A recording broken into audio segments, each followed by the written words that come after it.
కోట్లాది మంది అభిమానుల గుండె చప్పుడు, ఎవరి పేరు చెప్తే కోట్లాది మంది అభిమానులు ప్రజలు పులకరించిపోతారో అలాంటి మా నాయకుడు జనసేన పార్టీ అధ్యక్షులు పవన్ కళ్యాణ్ గారి కుమారుడు శంకర్ గారు సింగపూర్లో కాలేజీలో స్కూల్లో చదువుతూ అగ్ని ప్రమాదం జరిగింది.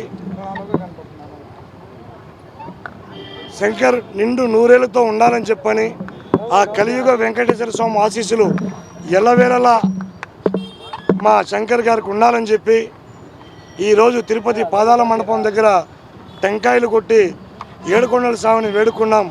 దేవుడా, మా అధ్యక్షులైన కుమారుణ్ణి క్షేమంగా చూడు, ఏ ఆపద లేకుండా చూడు, నిండు నూరేళ్లు బతకాలి, కోట్లాది మంది అభిమానులకి వాళ్ళు ఒక బాసటగా నిలబడాలి.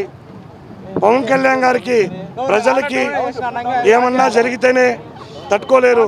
అటువంటి ఆయన ఈరోజు ఆయన కుమారుడికి ఇలాంటి అగ్ని ప్రమాదం జరగడం చాలా బాధాకరంగా ఉంది. వెంకటేశ్వర స్వామి ఆశీస్సులతో అతను నిండు నూరేళ్ళు ఉండాలి, వాళ్ళ కుటుంబం అంతా బాగుండాలని చెప్పి ఈరోజు కోరుకోవడం జరిగింది. కన్న బిడ్డకి ఇంత జరిగా కూడా సింగపూర్కి రమ్మని చెప్పి వెంటనే వెళ్ళిపోవాలని చెప్పిస్తే కూడా ప్రజలకు ఇచ్చిన మాట కోసం గిరిజన ప్రజలకి నేను మాట ఇచ్చాను, 2 రోజులు ఇక్కడ పర్యటిస్తాను, వాళ్ళ కష్టాలు తెలుసుకుంటానని చెప్పి బిడ్డకి ఈ విధంగా జరిగా కూడా ఆయన ఈరోజు కూడా ఆ యొక్క పర్యటన పూర్తి చేసుకొనే మళ్ళీ నేను బయలుదేరుతానని కూడా అధికారులకు చెప్పడం జరిగింది. దీన్ని బట్టి మీరు అర్థం చేసుకోండి ప్రజలారా, ప్రజల పట్ల పవన్ కళ్యాణ్ గారికి ఉన్నటువంటి విశ్వాసం ఏంటనేది.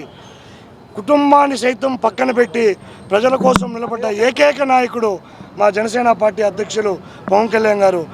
ఆయనకి, ఆయన కుటుంబ సభ్యులకి, ఆయన కుమారులకి అందరికీ కలియుగ వెంకటేశ్వర స్వామి ఆశీస్సులు ఎల్లవేళలా ఉండాలని చెప్పి మనస్ఫూర్తిగా కోరుకుంటూ ధన్యవాదాలు.